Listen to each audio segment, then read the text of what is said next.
Happy Star Wars Day, folks, and to celebrate the occasion, we have been given a brand new Star Wars series, that being Star Wars Tales of the Empire. It follows the anthology of two different characters, that being Morgan Elsbeth and Barriss Offee. It's 6 episodes long, clocks in a little under 2 hours, maybe 2 hours the max. 3 of the episodes are dedicated to Morgan Elsbeth's story, and the other 3 episodes are committed to Barriss Offee's story. And I'm going to give you my thoughts on it, because why else would I be here otherwise? So, the first 3 episodes focus on Morgan Elsbeth's character, and if you don't remember her, she was a character that was introduced in Season 2 of The Mandalorian that set up the tease for the Ahsoka spinoff show, and in that show, Ahsoka killed her. That's just what happened. So, these 3 episodes are not a continuation of her story, since, she's dead now. They're a flashback, giving us her origin of how she got to where she was at the beginning of The Mandalorian, when we were first introduced to her. And if I'm being honest, it's kind of just like, whatever. Like, I didn't particularly care about Morgan's character in the slightest bit. Like, she wasn't super interesting to me. Like, yeah, she's a creepy space witch, but outside of that, she didn't really have a crazy hook, especially since there's another space witch from the video games that I think is way cooler, and I like her a lot more. Plus, her story didn't really make a lot of sense. So, in regards to Morgan's story, the 3 episodes, as I mentioned, are just the story of how she joined the Empire and how she got to the spot that she is at the beginning of The Mandalorian second season. So, you're not really watching anything interesting about her life. It's just like, this is literally how you got to the point where I was first introduced to your character. And the problem with that is that her motivations don't match where she ends up. So initially, at the beginning of her first episode that showcases her backstory, is her people were attacked by General Grievous and the Empire, and she wants to infiltrate the Empire and seek vengeance against General Grievous. That's cool, until you remember that she doesn't do that, because we all know Grievous was killed by Obi-Wan in Revenge of the Sith. So then you might think to yourself, okay, well, the story's probably going to follow her infiltrate the Empire and try to get to Grievous, and then things aren't going to work out. But then you remember that, well, she works for the Empire, and she works with General Thrawn, and then she fights Ahsoka and dies. So, like, what exactly is going on here? Her goals don't match up with what she wants to do, and it's very confusing. Because on the one hand, you're like, okay, this is a revenge story about how she's going to infiltrate enemy ranks, gain power and prestige, and then hunt down the person that killed her people. But then you're like, okay, she doesn't do that. So then what is she doing?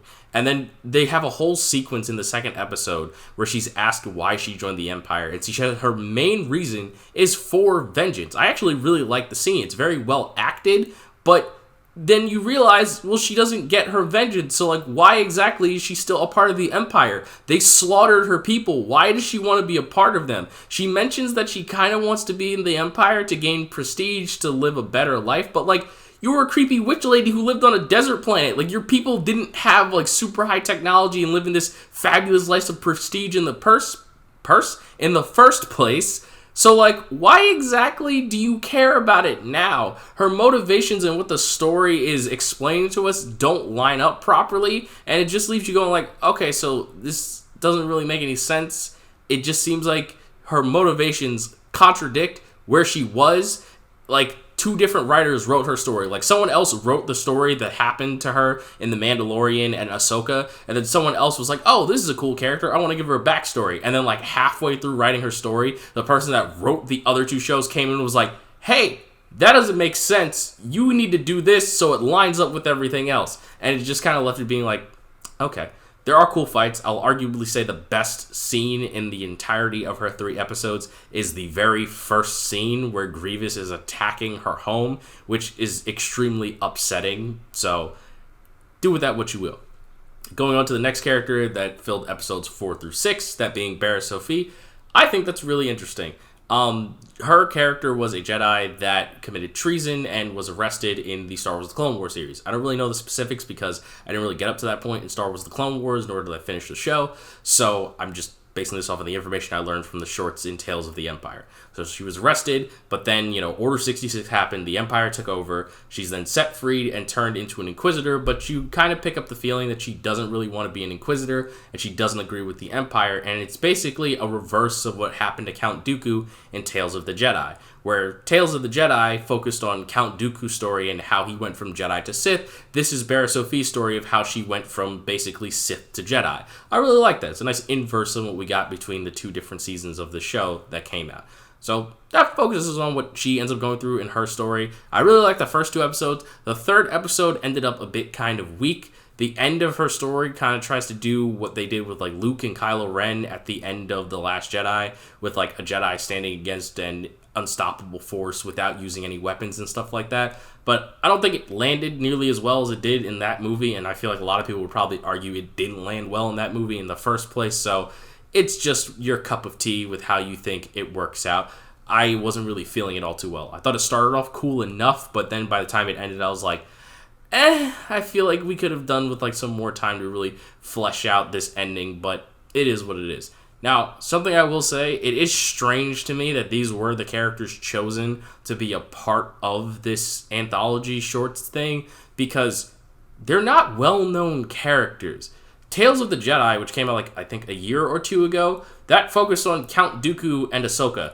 2 extremely well-known characters. Even if you're someone who hasn't watched any of the shows, people know who the character of Ahsoka Tano is, even though she's only really been in the shows. Granted, she was in that one animated Star Wars movie, but like, I feel like if you're someone who only watched Star Wars movies, I doubt you would have seen the animated Clone Wars movie. So like, you probably wouldn't have seen Ahsoka from that. But like, Ahsoka's just like, kind of like Batman in regards to the Star Wars universe. It's like, yeah, you may not have read the comics, but like, you've probably heard of the character before. That's how I really feel about Ahsoka. So people know who she is and they love who she is. And the Count Dooku, everyone knows Count Dooku, right? Like, every Star Wars fan has seen like all of the movies, so like obviously they've seen Count Dooku before. So it makes sense having those 2 characters be the focus of Tales of the Jedi. But Morgan and Barriss aren't popular from my understanding. Like, they're only in the show, so your general Star Wars fan that only watches the movies isn't going to be flipping through Disney Plus and see Barriss and Morgan as the face of Tales of the Empire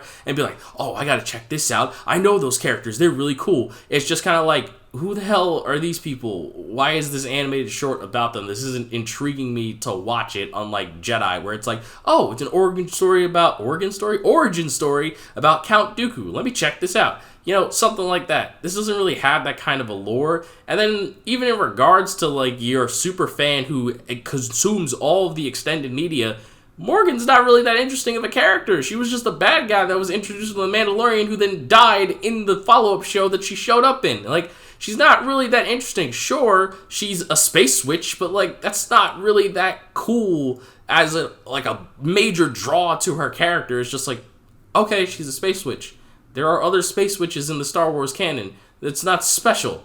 It's like, you know, you meet a character who's a Jedi, and it's like, all right, there's other Jedi. What makes you cooler than all of the other Jedi? You know what I mean? And then Barriss, I actually liked her story, but again, if you haven't seen the Star Wars The Clone Wars animated series, then she's not really that special or important that you're going to care about her story. So I don't really know why they were chosen to be the focus of this series. But, you know, it is what it is.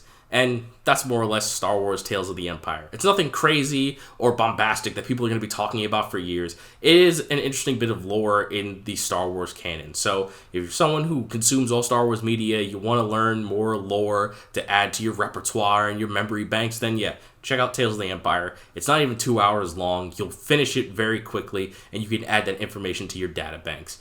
And I imagine that a lot of Star Wars fans are going to be skimming through Disney Plus today, watching all the Star Wars movies, because, you know, it's Star Wars Day. So, last but most certainly not least, I am the innocent villain. The innocent villain? I can't speak today, apparently. Let's try that one more time. I am the innocent villain. Remember, folks, you're innocent till proven villainous, and may the 4th be with you.